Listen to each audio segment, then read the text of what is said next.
Kaya sa sarili nating bayan o nandun sa ibang bansa,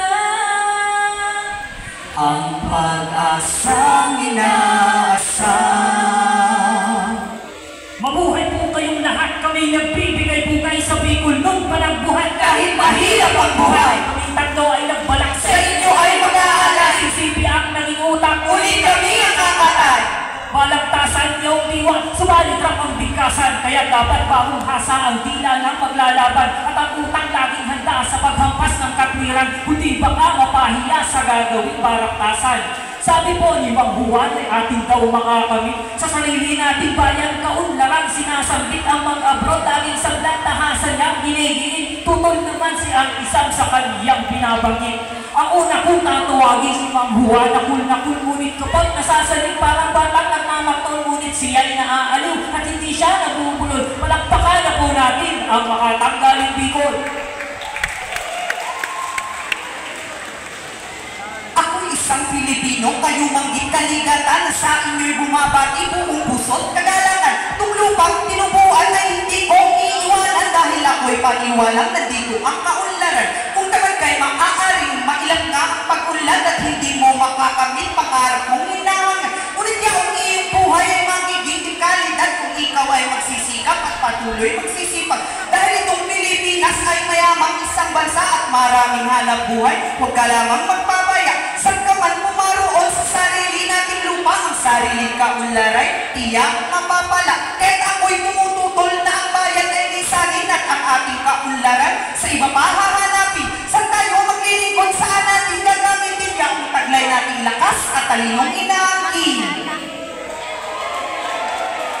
Palakpakan naman natin ang makatang amoy ismut sa iwapat kadarating lumalaban kahit pagod. Dati po siyang gumigiling, sa lumpas lamang ang suot sa beer house ng aking tsahin nung di pa siya nag-abroad.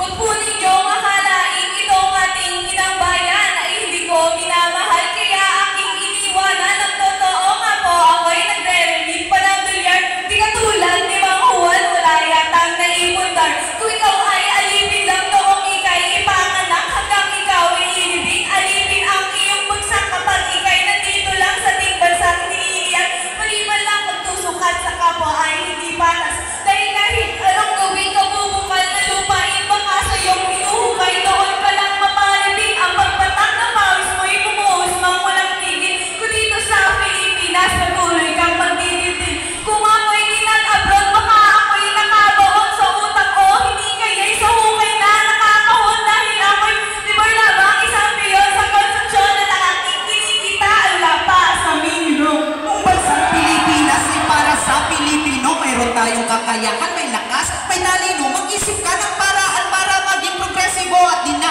kailangan pa namang ibang bansa tayo.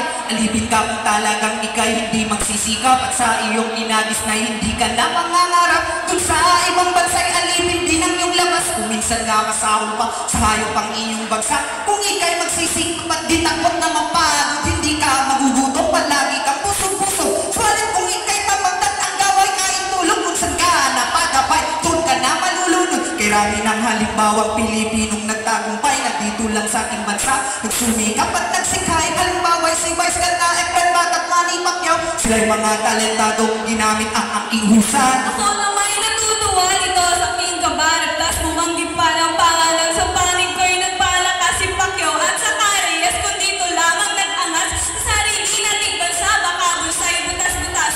Ang nasurot mong gagawin, pupunta ang ibang bansa. Bakit sila umaalis? Sagutin mo, bakit kaya? Dahil yung sundo nila ay di sukat at mababa. Ngunit sobrang taas naman ang bilihin, walang hiya. Ang bukas ng pamilya mo, kung dito mo iaasa sa bayan kong sinilangan. Baka bukas nakanganga, ang gobyerno mismo'y bulong. Lahat pinupolitika, may inufan, may smuggler, saka mayroong maharlika.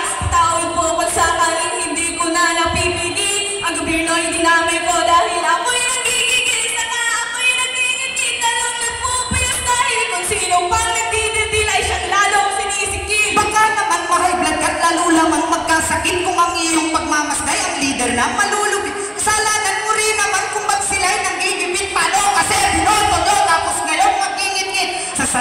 ng bayan ang tingnan mo yung pamilya mo. Subukan mong dumiskarte, subukan mong magnegosyo. Huwag ka nang mag-approve at baka lalong magkagulo. O di kaya maging content ng YouTube ni Rafi Tulfo. Mahalaga ang pamilya, asawa at anak kapag ikay ng dayuhan. Baka magkawatak-watak. O di kaya pag-uwi mo may pera kang umiiyak dahil yaong iyong mister may kabit at nagkakalat. Iwasan lang ang magbisyo, ang magwalwal at magsugal. Disiplina at kasipag ay samahan mo ng dasal. Focus ka lang sa layon mo at wag kang titikal. Pamilya mo ay uulad, hindi magtatagal. Kumusta ka naman ngayon? Ayos na ba ang buhay mo? Meron ka bang lupat bahay? May mga ulad na negosyo mo ka ikay hanggang ngayon ay isa lang empleyado na palaging nag-aabang buwan-buwan ng iyong sweldo. Wala ka ba ngayong utang sa bangko at GSIS? Baka naman lumog ka na, binubulbog ka ng arrears. Nooy si Manghuwang ka nang nagsisikap ng titiis, ngunit bakit hanggang ngayon ganyan pa rin ang iyong damit? Nagapin mo ang totoo sa sarili ng bansa.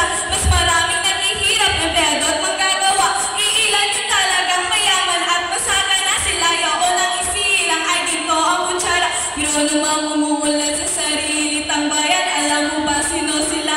Mga leader naghahama, nagsisilbing gatasan lang mga pobreng taong bayan. Kaya't ako'y tatakbo rin sa susunod na halalan. Kung hangad mo'y manggatas rin sa kapwa mo Pilipino, katulad ng binanggit mong kahamang politiko. Huwag ka nang umuwi pag nagsalot ka lang dito at ang bigas baka lalong tumaas pa ang per kilo. Maaating mo ba namang maunlad kang nakaupo habang ang iyong kapwa Pinoy lumapawis tumutulog? Sana ang konsensya mo't ang tigas ng iyong puso, katapakan mo ang iba, makamit lang ang iyong uluho. Sige, Nais Juan, mong palutangin kaisip at kabarat, tas gusto mong umunlagay sa paraang tama at patas. Magsikap ka at mag-angas, ngunit wag maging umas dahil wala itong silbi. Dumandamanan yung bukas. Sige, magwag panal ka na. Ako na ang tarantado. Ikaw na ang sobrang tinod. Ako na ang luho-luho. Gusto ko lang palabasin. Kaya nasabi ko ito na dito sa Pilipinas. Imposibleng umasenso dahil ilang pamilya lang at sa bansa'y humahawak. Hindi mo ba napapansin ang sibuyas balat bigas? Kaya-kayang pataasin. Ngunit hindi makapalag. Ang gobyerno nakaupot. Sino naman kaya utang? Kaya't ako ay nagpasya na mga ibang bansa na lang. Dahil doon mas maraming Pilipinong nagtagumpay nito kasi sa ating bansa kundi sa ato sasabay sigladong masasayang alakas mong tinataglay. Gaganda ang iyong buhay basta't ikaw ay kumapit, manalig kang sa bansata, kaunlaran makakamit. Sa sistema noong iba ay huwag ka nang pagagamit, huwag ibintang sa kanila kapalarang sinasabi. Sasabihin mo talaga ang lalo pang kahirapan kung hindi mo babaguhin ang prinsipyong kinalisnan magbalot ka at sa akin sumama ka. Kaya mangwan at baka pa sa iba yung maulan ay matagpuan. Matagpuan mo man akong pawisan at nagpapagod. Dito ako magsisikap, dito ako magkakayod. Magkayod man ang magkayod sa bayan mong iniirog. Nakita mo'y yung puntod. Ang puntod mo hindi na makikita ng iyong anak kung sakaling pag-abroad mo, doon ka na mapahamak. Mapahamak man ako at tuluyan pang mamatay. Bisaya ang pamilya ko'y gumanda ang pamumuhay. Sandali lang, awat muna, may patay lang binabanggit. Ako sana'y natutuwa sa haplit ng bawat panig na tila ba handang-handa sa tugma at sa kapantig, ngunit ako'y nabahala sa narinig na ligalig. Tama naman si Mang Juan sa us niya at pagbanat. Sa sarili nating bayan may pag-asa ang pag-unlad. Basta tayo'y magsibag lang at huwag maging siwan tamad, ay tiyak na makakamtan ang anumang hinahangad. Ngunit itong si Antisan ay di natin masisisi kung sa abroad natagpuan kaunlang ang pansarili. Galit siya sa gobyerno, may sistemang sinasabi, politiko, sindikato, malimit daw magkakampi. At sa ibang bansa naman ano ang iyong mapapala? Kung sakaling uunlad kang pamilya mo'y masisira, baka ang iyong kayaman ay maglaho rin parang bula dahil baka araw-gabi ay lagi kang nagwawala. Lubha akong nag-alala sa akin Antisan, parang wala nang tiwala sa ating pamahalaan. Kapag ito ang nangyari sa iba pang mamamayan, baka mabrede ng bansa ang matira ay tulisan. Nanatili ka man dito sa ating bansa o naglakbay, dukha ka rin masasabi kung hukag ang iyong buhay. Ang yaman mo'y basura lang kung tuktot kang namumuhay. Mayaman ka kung puso mo'y pag-ibig ang namamahay. Dahil yaong kayamanan ay di lamang pera't ginto, mayroong yamang nasa bangko, mayroong yamang nasa puso. Ang yaman ng sanlibutan, kung mahal mo't itatago, ang yaman mong purot saktan ay tiyak na maglalaho.